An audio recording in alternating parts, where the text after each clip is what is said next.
Did you know that dogs have 3 eyelids? That's right. Each eye actually has an upper lid, a lower lid, and a third lid. This third eyelid has a variety of functions. It helps protect the eye, distribute tears, and it can retract to allow a greater field of vision. Whoa, 3 eyelids? That's like having built-in doggy goggles. Well, we're excited to have you guys today. Welcome to the Dog Moms. Dog moms, what you gonna do? What you gonna do when they come for you? Dog moms. Hey, everybody. Welcome back to another episode of the Dog Moms. I'm your host, Amber. And as always, I'm joined by my fabulous co-host, Chrissy. Hi, and I'm thrilled to be here. This is going to be such a great episode. I'm going to learn so much because you know who we have here today. Such a cool guest. We've got Dominika. She is the founder and owner of dogmeetsbaby. She's here to talk all about the successful introduction of your fur baby to your human baby. And Amber, I think this is a great topic for you. That's right. I'm so excited for this, Chrissy. I have followed her page for such a long time because as a new mom now, I had a lot of prepping to do. So parenting can be a huge balancing act, especially being a dog mom and a human mom. So Dominika is like the expert about this. So I'm really excited to talk with her. And this is such a great opportunity to officially congratulate you on the Dog Moms podcast for your newborn Riley. I'm so thrilled. I want to pick your brain. I know we've talked a little bit in the, because we're friends and we text each other all the time, but I can't wait to hear and share this with everybody else who's been listening in. So how's it going? I know it's been a while, guys. I have a baby now. How weird is that? It's very weird. Not only a dog and cat mom, but now I'm a human mom too. And it's going well. I'm not sleeping much, I will say. He's worth it. I keep telling myself he's worth it. He's so sweet. He's so cute. And then, when I'm not sleeping. But it's going really well. I do want to say though that kind of in what I don't know what the way to put this is, but gosh, I can't think. Mom brain. My gosh. All right. In perfect harmony. True moment. I know. In perfect harmony with today's episode, the greeting with my dogs did not go exactly how I thought it was going to.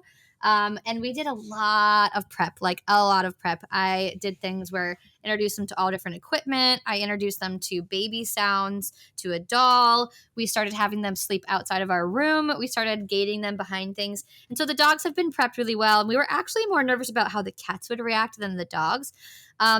And I will say that when I was actually introducing my dog Whiskey to the baby sounds, I got a little bit nervous about how excited she was about the sounds because they kind of sound like squeaky toys when they, Oh, yeah, they do, don't they?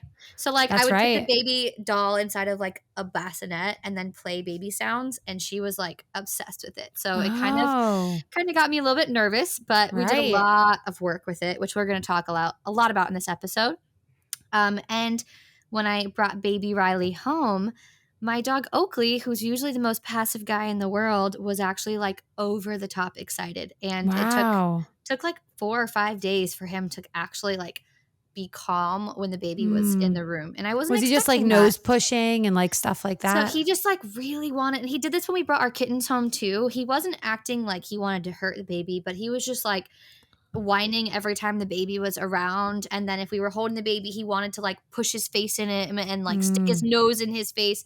And he was just like very whiny. He would try to jump up to greet him as well.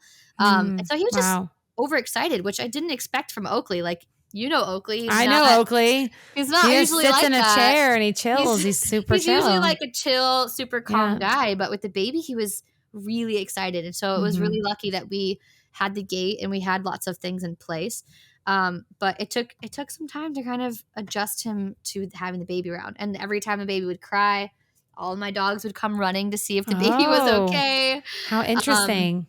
Yeah. So it was something that like, you can prep as much as you can, but then things aren't always the way you expect them to be. And I think that's why having Dominika on the show is going to be so helpful, because I think that happens to a lot of people. Right. And just like the preparation and all that involved. I think that this is like such a great moment to bring our guest in, because I think that that's, this is going to be one of the most powerful episodes to families out there. And whether you are having a baby or you already have a toddler running around, I think that at least what you've heard, Amber, and what you've seen is that she's going to be the one that's really going to help you. Yeah, absolutely. And even if it's something that you think is in the horizon in the future, these are things that like it doesn't hurt to know, and it's only going to help you to learn and to share with other people. And that's something that like before we were even going to have a baby, I was sharing her content because I know there's people out there that need to know this stuff. And so I'm really excited to have her on the show today. Yeah, so let's get into it. Now, before we dive into today's episode, let's get to know our guest a little bit better. Meet Dominika Knossalla-Pado, a dedicated certified dog trainer and the brilliant mind behind Dogmeetsbaby. Dominika founded her organization with a single goal in mind: to facilitate seamless and safe introductions between new parents and their furry family members. With a background in animal psychology and years of hands-on experience, she's developed a comprehensive program that has helped countless families in creating a loving and stress-free environment for both babies and dogs. She's an advocate for responsible pet ownership, and Dominika believes that harmony between pets and people is more than possible, it's essential.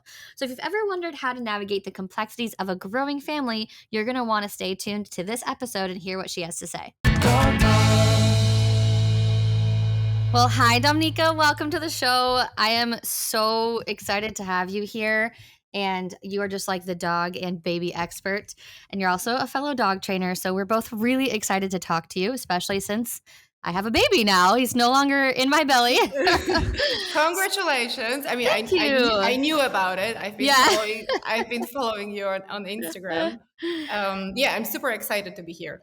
Oh, that's awesome. So I wanted to kind of like jump off this before we kind of get into your whole creation that you've done with Dogmeetsbaby. I kind of wanted to start off with what started and what inspired you to create it, because I know it's a really important topic, and also like it's really interesting story as well. So would you be able to tell us about that?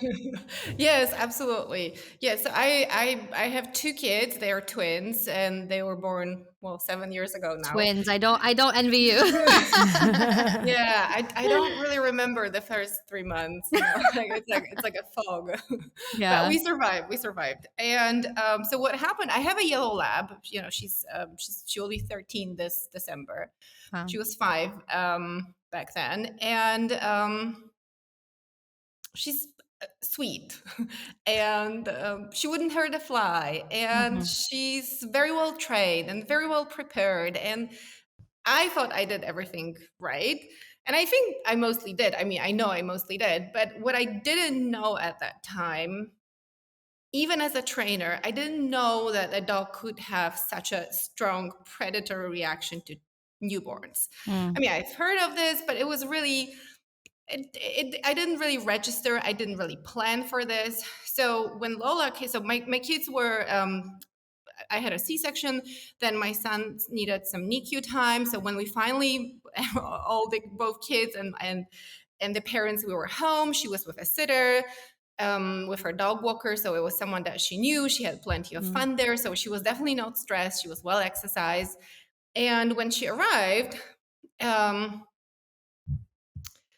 kids were in the crib asleep. So, and then, we opened the door, we said hi, and then we let her off leash. And I remember seeing it, like, I was like, oh my God, she's going to be my babies. And I'm like, what is it? Like, I see her hunting, like, and it was just so, of course it was super fast, but I had this thought like, by that, and then luckily they were in the crib. She just went after them. Like she thought they were kittens, right? I brought home some prey, and I think one of them could have moved. I don't remember. It was they're making different sounds. Yeah.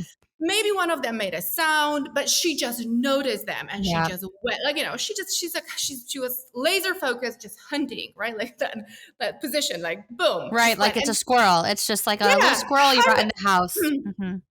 Yes. And of course, she chases squirrels as many dogs do. It was, it wasn't something that she's never killed a squirrel. It wasn't like my dog was like one of those that has been killing bunnies and rats and cats right and left. So I wasn't really that concerned. And plus I really didn't expect it. And Yeah, it was horrible. And to be honest, I didn't even like, I saw it and I was like, oh I my was God, going this to is ask, so did you even bad. like as a dog Yeah. trainer, did you even register what was happening at first? Because I could No, imagine like no, that was not the at furthest thing first. from your Wow. mind. No, I mean, I saw it, but I was like, I'm, I was like, this is not good, obviously, right? But Right. like, okay, that's just the first reaction, and we left the leash on. I think she had the leash on, so she had the leash on, and then she was still around. We didn't quite separate her right away. And then I had my baby, one of the kids was on the changing table, and Mhm. she just goes for, Wow. I don't know, it was my daughter or my son. And I was like, after the C-section, Oh my Yeah, gosh. you can't right? physically do I that. grabbed her. She's 60 pounds. Like Oh my gosh. she didn't grab the child. Like, it was just like, Yeah. I was standing in a way. She just kind of like went up.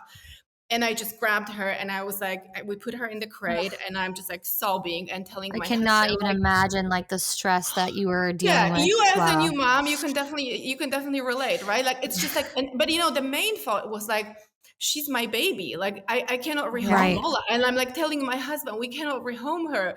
But I'm at the same time, like, she's like, she's out to get them, Right. right? I Like, mean, then you're wondering like, is she even safe to be around I them at all? Wow. know she wasn't. That wasn't safe. It was absolutely not safe. I knew it. I knew back then that it wasn't safe. After the second time, and she was not responsive. She's so well trained. She was not responsive to Oh, food. wow. Not paying attention to me at all. She's just Mm. fully locked in at She that was point. fully locked in. She was Ugh. just like out. Like, she was absolutely not registering that those were children. She was like, you brought home kittens or squirrels. Like, Jeez.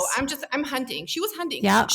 She spent the whole night standing in her, like, we put her in a crate and an exercise pen, right? Like, and we lived in one Extra bedroom, cautious. mind Yeah. you, right? Wow. Like, one bedroom. Right. So it was like, Right, right. I couldn't Oh even my create gosh. enough distance. That was the worst part. I really couldn't. Yeah, So because it's so she tight. because it was so small. So she just was like, the whole night she was up, standing there, locked, like, like, Wow. just focused, and like every single movement. So the next day Wow.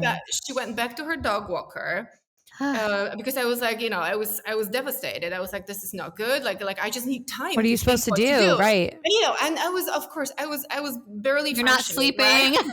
Oh my And gosh. and my son was in the NICU, and we had so many medical appointments still. Like, pretty much every day, someone either was coming, or we had to go to the hospital or to the Yeah, that's a clinic. lot. It was a lot, right? Like, 2 kids, it was just like, we were still figuring it out. It was just like a lot. So she went back to the dog walker. I was like, just take her. Like, I Yeah. need time, No, right? you do. You need to figure it out. Yeah, I couldn't really think like what we're going to do now. But then, like, I knew that she was well prepared, and she has always been great with little kids, like infants. Mhm. Now, what she has not been around newborns, which is, something, it's hard, right? Like, most dogs, It's hard to find volunteer it's hard newborns. exactly. Like, like, most people are not going to be like, oh yeah, sure, introduce your dog to my newborn, right? Like, Right. let's see how it goes. Like, most people are not going to do it. And I tell people, like, if you have a newborn, don't bring guests with their dogs. Like, Mhm. that's specifically what I tell them, because we never know, how a dog might react. So I actually tell them, like, not to do it. So most people are not going to meet that. Like, and my kids were also they were born early, so they were smaller, Extra so that tiny, was yeah. another thing, and there were 2 of them, and they were extra tiny. So it was just like, and they were, I feel like they were early term, so not preemies, but I really feel like they were still making different sounds than like a full term baby, right? Like, if Right, because I could right. see how it was changing. Like, a month later, it was very different. Yeah. So the sounds that they were making. So back then they were really tiny and like squealing there and moving. You couldn't have anticipated any of that, really. No. Yeah. And but what I realize is, like, what I tell people now in my first meeting course is that give yourself and your dog time when your dog sees the baby, because if you're going to see what Yeah. I saw, that's it, right? Like, we're not going to say hello. That's Yeah. the moment when we stop it. which is something that I have not done. So I really, it's okay if the dog is curious. It's okay if the dog is sniffing, maybe like whiny a little bit, just kind of, or disinterested. Mhm. But if at that point the dog lunges and barks, Yeah. like out of fear, or the dog starts hunting, that's when we're not continuing. So Yeah. that's something that I really want people to understand. And of course, making sure that we don't put that car seat on the floor Right. and let Yes. the dog and Run let the up dog. to them. true. Yeah. Yeah, like so many people that do it, right? Like car seat on the floor, like Oh two my big goodness. dogs, no collars, and Well, they you just see all these videos, which I was telling my family members when we brought the baby home, because I have 3 dogs and 2 cats, yeah, and so I had, like, a lot of introductions to do, and everyone's like, you want that cute, like, "Oh, first time meeting video," but, like, Yes. their first time meeting was not cute because they were behind barriers, and yeah, I didn't allow them to even, like, greet the baby until, like, 3 or 4 days later because I yes, and wanted them that's to okay. be around the baby because they were very interested, and so I was like, Yeah, "No, sorry, like, we're not doing the meet cute. You're going to Yeah. get accustomed to being around it before I even let you near their face," because I didn't know what they're gonna do. Even if they're, like, licking and getting all in his face, I didn't think that was an appropriate, behavior I wanted them doing. But the reason why I am aware of these things, a lot of it is because of the stuff that you share, which is, like, so, so important. But, back to kinda your start, how did you end up, I guess, progressing from, you sending your dog back to the dog walker? Like, what was your next step that you yeah. did? Well, so I wanna say that it's like I don't want people to really like if something like this happens to anyone, I don't want anyone to be like, oh, she said it on the podcast, right? Yeah, And no, then that's like a we're, really I'm we're glad you're going Oh, to making that right, follow point. right, it. So right. I kind of like I try not to really go into too many details because there is a lot that goes into it. And Yeah, at this point, if your dog has this reaction, you really need to work with a trainer, right? right. Like, And it's you are Yeah. just like because a trainer, so everyone keep that in mind that she is a trainer, so she is the most qualified person to be able to deal with this situation too. yeah. So, but the things that I can share, right, that would be more universal is that you really want to introduce, like, you want to start having your dog around your child in a very neutral way, right? So, for Mhm. us, because we didn't have a big house, so that was outside. Luckily, I lived in San Francisco at that time, and Mhm. January, it was fairly nice, so it was doable. Like, it wasn't like, because if it's like minus 5, Oh, right? Or no. and then It's not happening. you may not be able to do it if you live in like in a place where it's cold in winter, like really cold. And then the things that you could also do is like really letting the dog, because the dogs want to smell, Mhm. of course I'm not going to let my dog that just had this reaction smell the child. Absolutely. But you can let them smell. Of course there is scent on you, but really letting them, I call it sniffari. Just go on a sniffari, like That's let the so dog cute. inside, right? Like go like in the room, nursery. I mean, really the whole house, the whole apartment, the whole condo. Let them go everywhere and sniff at their pace. Like Mm. really get that scent in, right? So they can really like get saturated with it in like that's the safe way you can do it. Mm. So there are like multiple steps, of course, but it's just like really, like you don't want to rush anything. And I can tell you from my experience and people that I have worked with who had a similar situation, it's hard. It's really hard to trust your dog after something like this happened. Sure. Even I if can you only imagine. yeah, even if she was fine, like a few days later, like once she was home, I could see that she was like, "Oh yeah, those are kids." No. Yeah, right. Wow. It was like kind of like she was totally like the normal self, like absolutely zero, nothing. But to me, that was like no, no, no, no, no, no. Her Okay, drive kicked in. We're- Her like primal drive kicked in. And because they're animals at the end of the day. And I think people yeah, sometimes kind of make their dogs almost seem like people, but we forget that they're animals. I mean, I have well-trained dogs here, but there's so many times I tell my husband, like, nope, they're gonna have to be crated when XYZ because they're dogs yeah, at the end of the day. And if I'm not there to mitigate it, I yes, don't want something to happen while I'm not around. And it's like he's yeah, like, it's 100%. it's Beasley. What's he gonna do? And I'm like, that's when something happens, Yeah. Yes, you and I know? have a yellow lab, like right. It's not like I have Like like the Right. classic friendly dog the everyone class, and Yeah. thinks. it's like when I shared this story with people who know or knew Lola well, everyone was shocked. Like Mhm. Lola, like she's like she never gets into dog fights. She's generally very submissive. She always wants to she wants to like go say hi to everyone, and just super friendly. Great with small dogs. Mhm. Perfect. Mhm. Yeah, That's really wild that you had that Yeah, reaction. like the sweetest dog. I mean, Yeah. it really goes to show that like Chrissy said, they are still animals. So I mean, with Yeah. that being said, are there like as a consultant for specific, this specific topic of dogs and babies, are there a lot of common misconceptions that people seem to have when it comes to introducing their dog to their babies that you're seeing? I mean, the one that's like this like number one myth that like w- it's almost like a guarantee to many people. Like if I bring an item from the hospital and my Hmm. dog smells it, Then you're that fine. means that we're fine, right? Like Yeah. everything is going to be great. That's Right, all right. you need to do. Just bring some items from the hospital, let them smell it. And I don't have an issue with that. You can do it. Whether it's going to work or not, well, Yeah. one time probably not so much. But it's just it's just like the fact that people think, oh, this is, I did what I needed. That's Mhm. what worries me. Right. And of course, like the letting the dog full, like giving the dog full access to the Yep. baby. Hmm. And I I love see baby gates. every single video when there is this dog sniffing, like after a few seconds, of course, they're going to sniff longer. The Mhm. parent pulls the dog Hmm. off the baby or away from the car seat. And that's not safe either. And it's every Mhm. single time they're like pushed away. And it's just like, oh, and I'm like, or the two dog heads. What if they get into a fight? Like to me, this Mhm. like blows my Yeah. mind. Like, What if they get dogs, possessive over the baby or they anything? You can. just don't They know. can. They can absolutely get Mhm. possessive over the baby. This is actually way more. I didn't know until I started Dog Meets Baby how many dogs get into fights. Right. Over the Oh, like baby. it's just it's over the baby or when Wow. the That's baby arrives, terrifying. Oh right? my goodness. It's Or just when the because baby starts moving, like the well, whole that's like like yeah, that's another yeah, step. But it's a That's lot of times. it's a I whole really other think world. I think it's really the stress of the change, right? Like it's like it's for many dogs, it's the baby. Yes, it's it's a novelty, and to many dogs, it's they're stressed about it, right? Like the Mhm. baby having baby at home is stressful.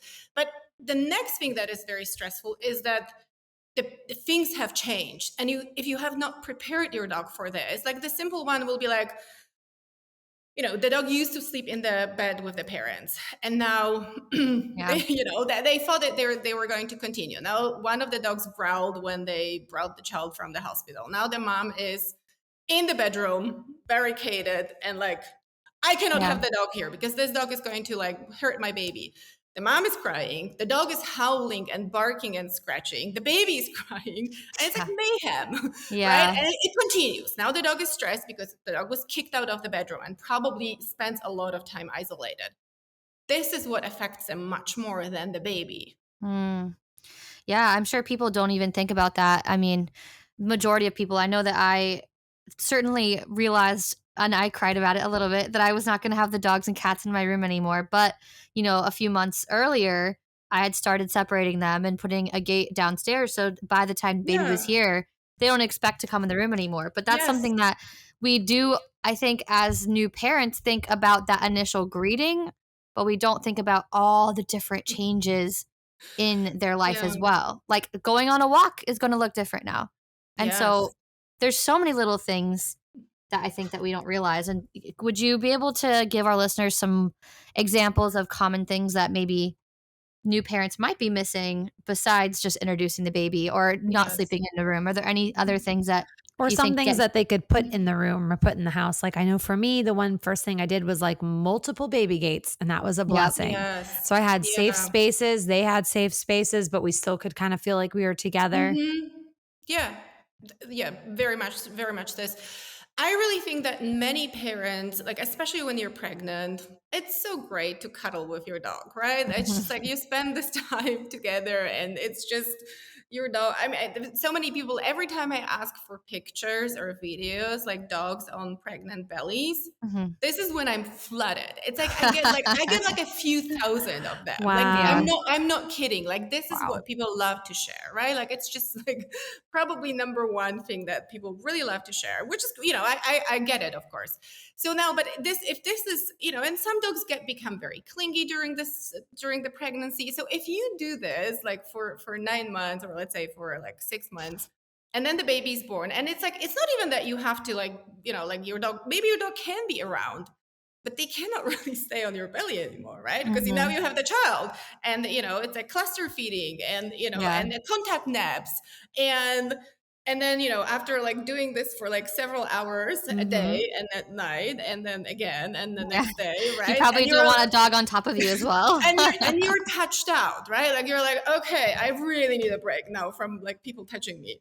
Yeah. And then the dog comes there, and the dog is like, well, now it's my turn. And you're like, no, no, no, no, no. So what I really want, what people like, I know that this sounds a little bit harsh, but just like be a little bit mindful, like when you like just like really teach your dog that a little bit of separation when you're pregnant is good. And it's just like, sometimes it means that if you're sitting on the couch, maybe the dog is on the floor, or maybe they're on their spot on the couch, right? Like you're not always together, because that's going to be really hard on you and your dog. Yeah. And then some of the dogs bark, right? Like demand barking, like my turn. And then of course you have this sensory overload from all the crying, and sometimes it's just like sometimes it's just like you juggling all the things, like right, like that the parent, the other parent is back at work, and it's just gets and one of my kids was colicky. It was like no sleep for like days, right? It was just like so hard. So you get to a point where you really need a break from everything. So teach your dog to be okay alone, whether they have like their crate that they love, or their dog bed that can be behind a dog gate,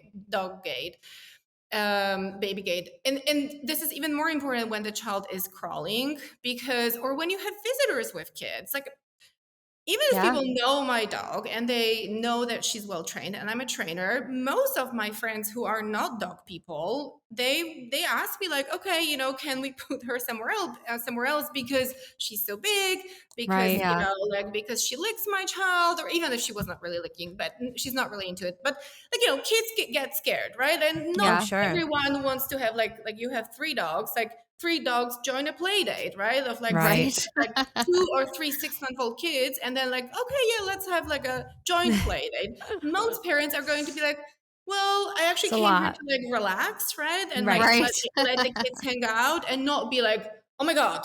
Well, also for you as the parent, I mean, it's like you obviously never want to leave a dog alone with a child or baby. And so if you're having your dog involved the whole time, then you're having to be extra attentive and extra supervision. And I know that like I just had my nephews over to come see the baby, and we had the dogs behind the gate because it was another thing to pay attention to. And I mean, then you have like the kids with the little food, and like my dog Whiskey thinks that kids with food is the best thing in the entire world because she could just snatch it and they don't do anything. So it's just having those extra measures in place, not only preparing them, but like it also kind of gives you like a little bit of a breather too, for sure. Yeah, I mean, it's for your sanity. I honestly have no idea how people function without baby gates. Like I cannot imagine that. Yeah. Right. Like I still use them. Like right. It's just like it just makes your life like you need that. Like how I do it just for me. Like my daughter is 6, and I still put a gate up. Like y'all need to stay here because I need you. This is my mental break. Is literally the gate. Is my mental break. Don't cross this boundary. Do not cross my mental break.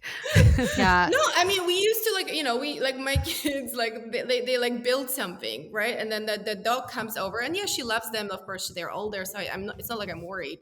But they don't want her there, so I put them in this. Like now, I use the baby gate for them sometimes because like all the Lego is there. And then we got a puppy, so of course, like we start using more gates again.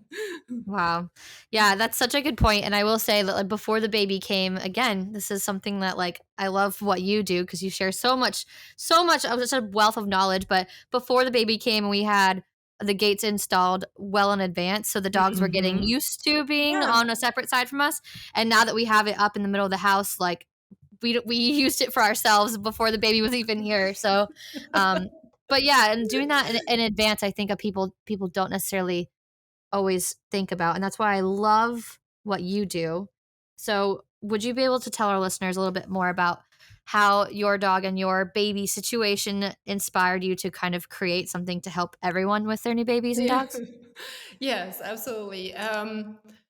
After I had my kids, I was back at work a few months later, and I started naturally working with families. And I lived in San Francisco, so I was able, but I worked part time because now I had my kids and my dog and my family. So I couldn't really help everyone. There was definitely way more demand than that I couldn't help everyone, even the people that were reaching out to me. So I started with a friend of mine. We started working on. I don't remember if we had a name for it, but let's say it was like the foundation for Dog Meets Baby, and it was later very very helpful.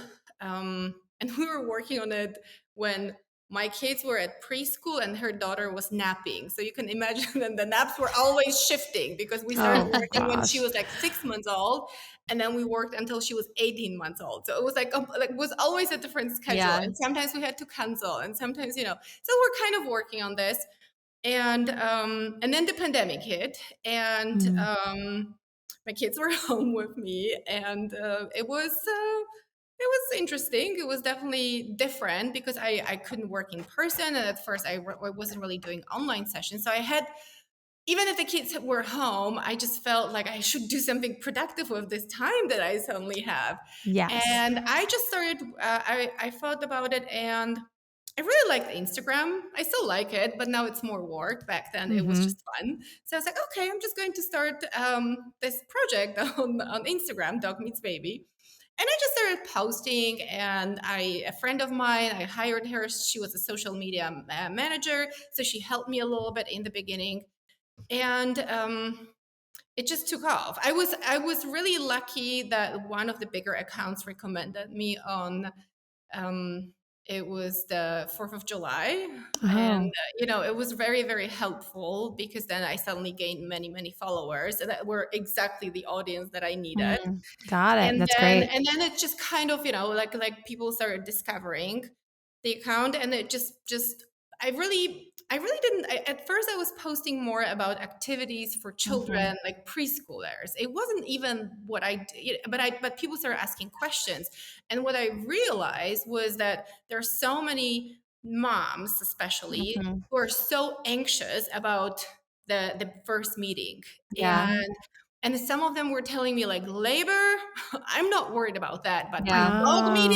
my dog meeting my child, I cannot sleep at Well, night. it's your I don't know first what to Mm. baby, and do. you want your Yes. first baby and your new baby to be best Especially if friends, you and know that dog runs and chases squirrels and, yeah, barks I at the mean, mailman. I yeah, mean, or barks at little children. right. I think Yeah. most people don't really realize. I think because it's a topic because of I've been sharing so much, right? Like the predator reaction, but I don't think people knew about this back then. It was mostly like, oh, my dog really doesn't like little kids, or my dog has Mm-hmm. never met a child. Like I'm really Yeah. worried, and sometimes people have a dog that is generally reactive to people, like like just everyone, and mhm, has many other triggers, and people are worried that they might need to rehome that dog. Like how can we make it work? So it was really, it was a smaller account, so I could really talk to many people, and I just started discovering that this is what people really need. And because I had my personal experience, and I really knew how I want this to look like like looking back at my plan, I knew what needs to be changed to make it really really safe. So that's when I started I launched the first. It was back then, it was called the mini course. Now it's called the first meeting course. okay, But it's a short course that just focuses on this, like how to prepare your dog, yeah, and how to introduce step by step. There are like different ways. that's Where can incredible. people follow you and kind of get that resource if they want to go and check that out? The website is called dogmeetsbaby.expert, and then the Instagram is like the biggest one. It's dogmeets_baby. Okay. I'll make sure I follow. Yeah, and I cannot say enough amazing things about this her wealth of knowledge, guys. I mean, you share such amazing content for people to take in, and I think that so many people are aware of the fact that they can prep their dogs ahead of time because of the things that you share. And you have so many tips, not just for new parents, but for anyone that is, they're dealing with their dog, with people coming over, with around children. Are there any tips that you could give to our listeners besides all the ones that you've shared with us, but kind of like a one last tidbit that you wish people would really know before seeing your page? Because I'm sure they're all going to jump to your page right after this. Yeah. I mean, I would love to share that the introduction may not go as planned, but if you prepare your dog, if you prepare and train your dog, it's going to be so much easier Yeah. later. That it's like what you said, right? Like you had the gates earlier, and even like the simple thing can change it, or your dogs are not sleeping in the bedroom. It's not like you have to change it forever, right? And it's just like you're never going to sleep with your dog again. Like, and in some cases you can still sleep with your dog Right. if your child is somewhere else, or there are options, right? So it's not like you have to follow this one plan. You can always figure it out so it's safe. But I really think that having a plan for the fourth trimester and preparing your dog, whether you carry a fake doll and play this baby sounds, so your dog is familiar with all of it, it's going to make such a huge difference.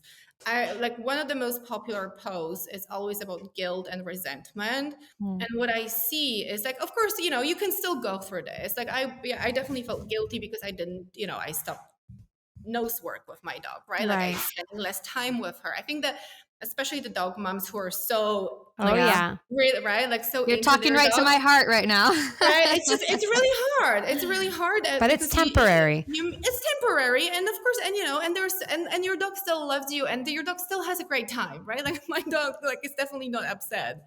And and having my kids now who do many things with her is great too.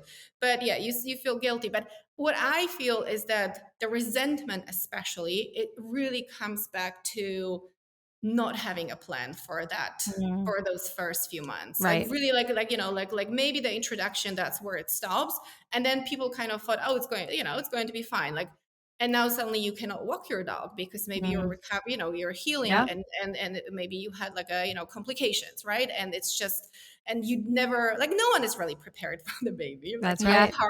How hard it's going to be. And how I mean, the sleep deprivation, that's just I just told Amber, I just said the other day, I was like, I remember sitting on my chair post C-section and crying because I couldn't open the sliding door for my dog. And I was so upset that I couldn't just get up and do what I usually do. And it was frustrating and very emotional. Yeah, or just even going for a walk. I had to wait until I was really 6 weeks because I was like, what if she pulls me, right? That's just, I'm not going to have that strength. Yeah, absolutely. I mean, there are just so many things. So yes, you're never going to have that time that you have pre-baby. Yeah. It's much harder, especially when you have a newborn, right? There's no way you're going to have this energy to train and work on this. You're exhausting. And later your priorities might change, or maybe you will have a second child really soon after the first child, right? And it's just going to be you're going to be in that baby phase for a little bit. So just train and prepare before, because you're never going to regret this. If people tell me one thing, is that they regret that they had not done something. I wish I had done more. I hear it all the time. Yeah.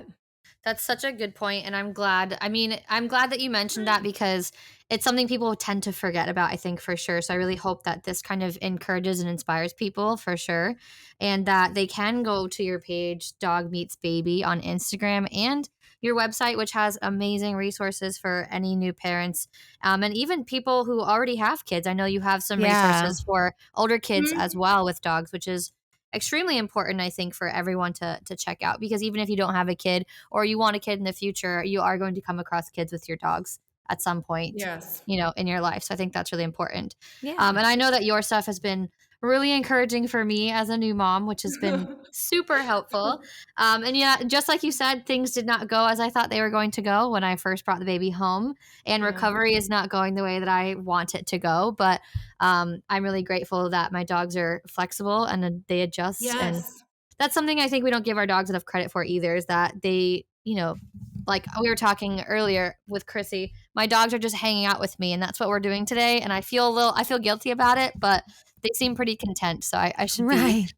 be okay with And they that. will, and that's what many people share, that the dogs actually, adjust, and it's Mm-hmm. yeah, you may It's feel just a guilty, but season. they may also, it's just a season. They Yeah. may enjoy having you at home, and just like, Yeah. like Yeah. instead of Yeah.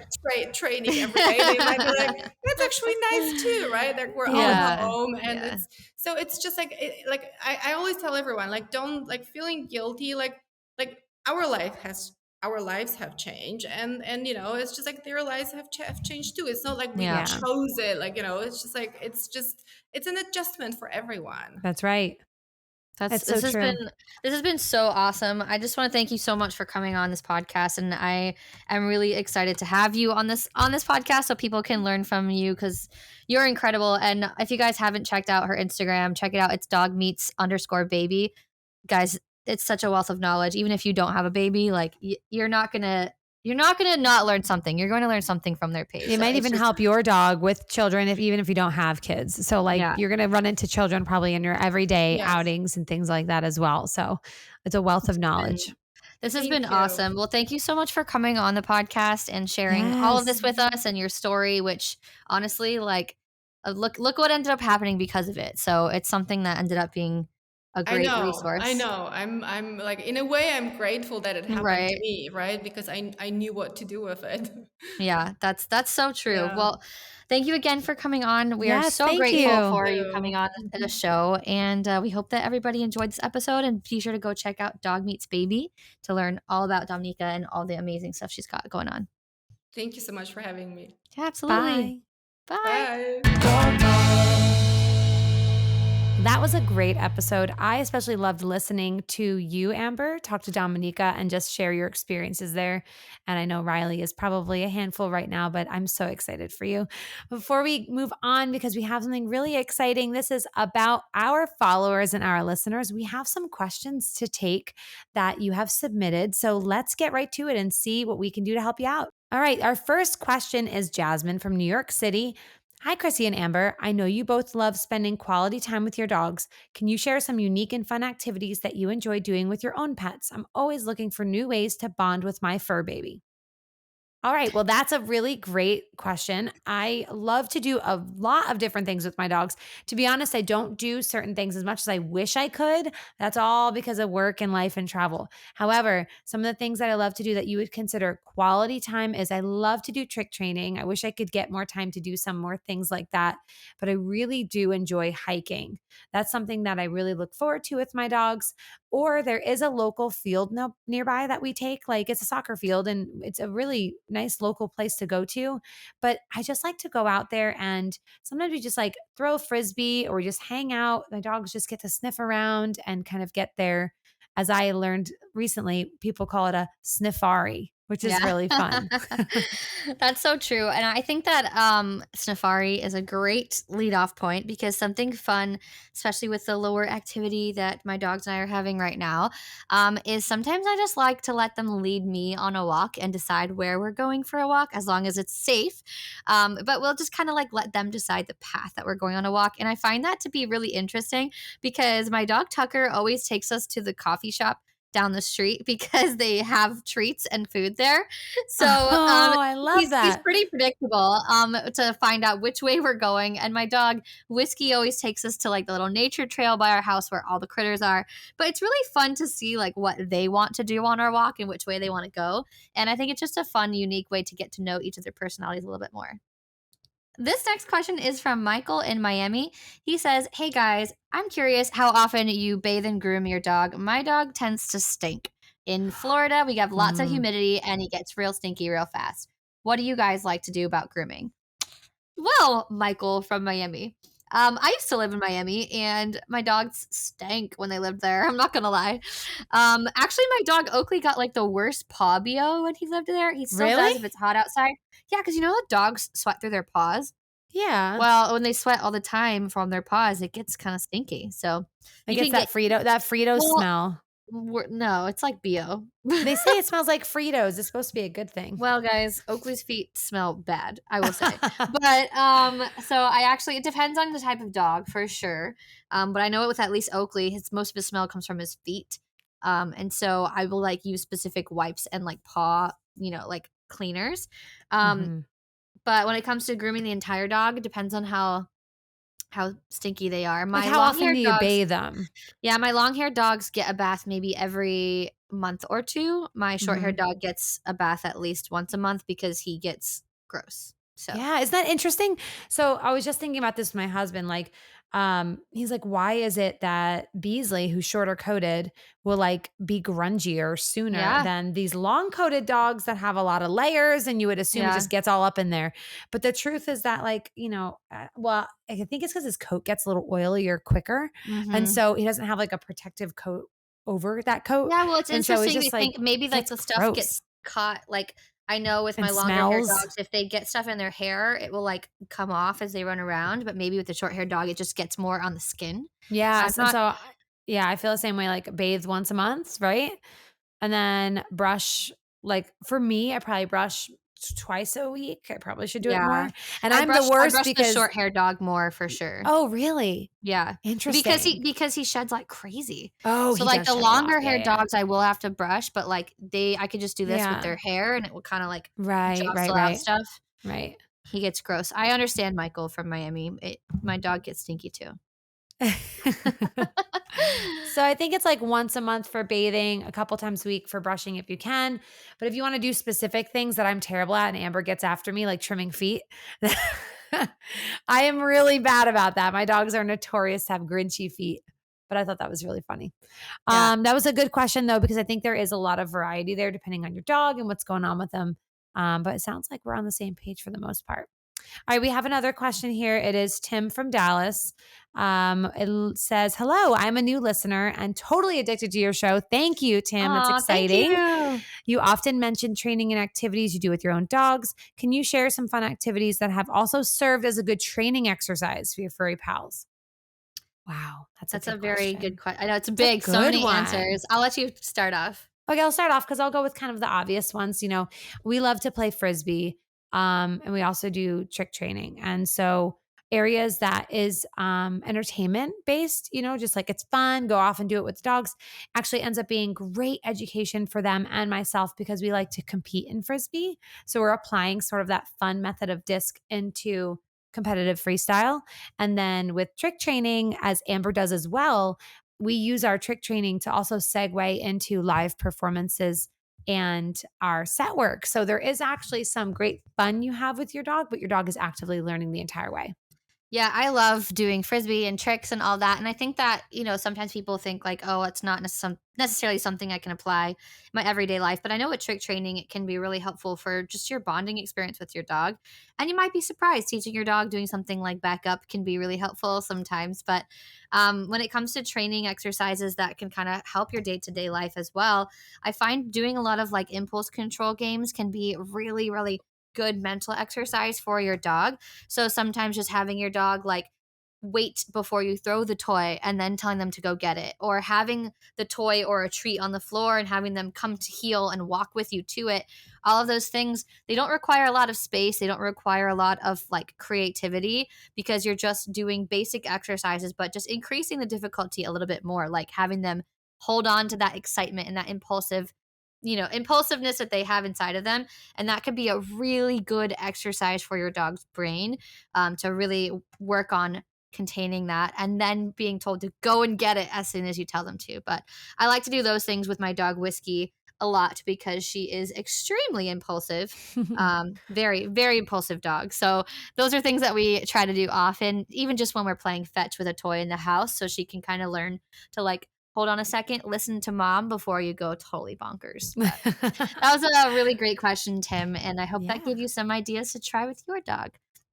Well, that is the end for today's episode of the Dog Moms podcast. We hope you guys enjoyed it as much as we did. We had such a great time with our guest today.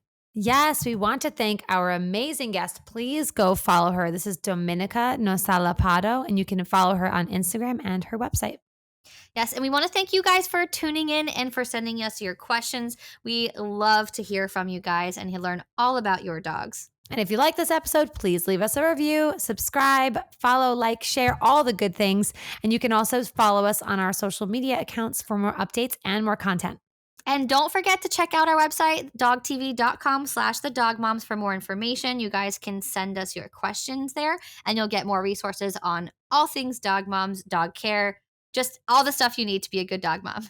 Until next time, stay positive and have a wonderful day with your furry friends. Bye. Bye. Dog moms,